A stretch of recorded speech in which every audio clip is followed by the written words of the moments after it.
Hello again. I thought I would just share a quick thought with you, something I shared with my students. I teach middle school, and I get frustrated with how God has been turned into Tinkerbell. Tolkien was disturbed by how fairy and fairies have been turned into children's stories, and he wrote The Lord of the Rings to bring to life what fairies and fairy were really like. Beautiful, mysterious, potentially dangerous, large, strong, beautiful creatures. And I feel that there's a danger in Jewish education of turning God into Tinkerbell.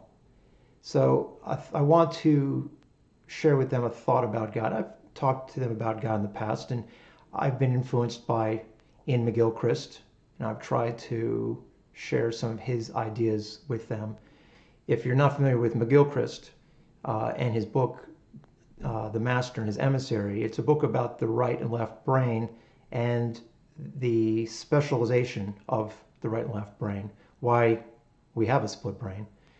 And just to simplify, he says the left brain creates a map of the world. It creates models enabling us to manipulate the world. It simplifies the world. So the left brain is not directly in contact with reality. It has simplified reality. And of course, maps are useful and necessary. What the left brain does is exceptionally important. If you have a stroke in the left side of your brain, you will lose significant capacity to act in the world. The right brain, on the other hand, is actually in contact with the totality of the world, of reality. The danger is when we mistake, says McGilchrist, the danger is when we mistake the map for the territory. And he is essentially, I think, explaining Parshat Ki Tisa to us. Idolatry, the danger of idolatry, and the necessity of approaching the infinite. We often say, El Elohecha Yisrael, this is your God Israel. We point to this thing we've created, our model of what God is like or what the world is like, and we serve the model. That brings divine anger, wrath, and punishment. Moshe, going up the mountain, seeks to be in contact with the infinite, wants to see God's face. And it is in that quest, in the attempt to be in contact with ultimate reality, an attempt to perhaps not see the face of God, but to come as close as possible, that one will find the Yud Gimel Midot, that one would find a response of rachamim. So there's two approaches to the world.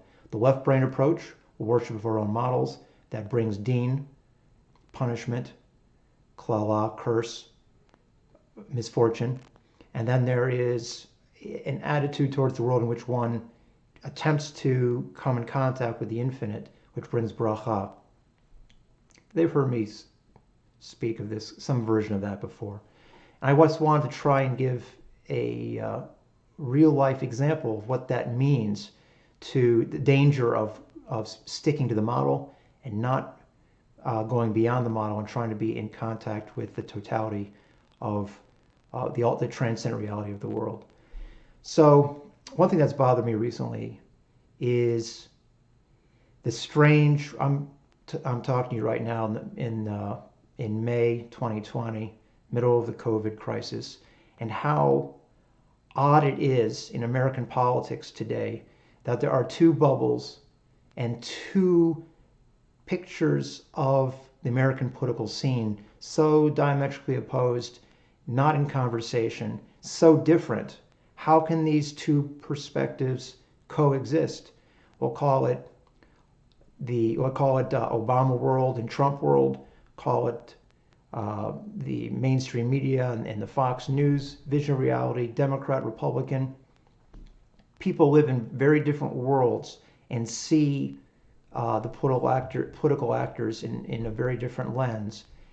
And the result of the internet seems to be that it is much easier to stay within your bubble. that the desire for confirmation bias inclines us to read only certain people and to see only certain stories, and so we are confirmed that our way of seeing things is correct. How will this be sustained? Isn't there a reality beyond these bubbles that will clue us into what the true nature of the world is? Can it possibly be that we live in a cartoon world where everyone on my side is good and everyone on the other side is bad? The danger seems to be manifesting in public policy, how to deal with coronavirus. And this thought comes from Richard Fernandez, who writes online at Belmont Club.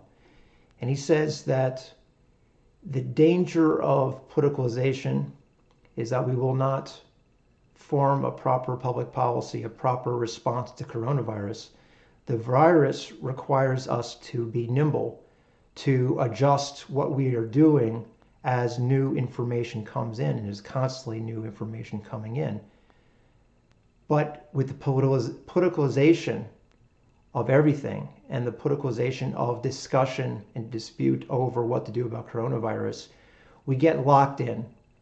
Instead of being open to ideas and being open, willing to entertain the thought that we were wrong and we should move on to some other approach, we feel we must be locked in because we have it right and the other guy is wrong. If we can't admit that the other person might be right and that we might be wrong, then we are bringing upon ourselves potential klala. We are bringing upon ourselves potential misfortune, locking ourselves into our model, essentially serving something man-made, a model of the world, an idol. Serving idols, serving the golden calf brings God's wrath. Bad things will follow if we cannot adjust and figure out the proper way through this crisis. What's required is being open to the infinite, being open to what we actually can take in of reality, being willing to say, chatati, in this case more of it cognitive, I didn't appreciate everything, I didn't understand correctly, and make a change in what we're doing.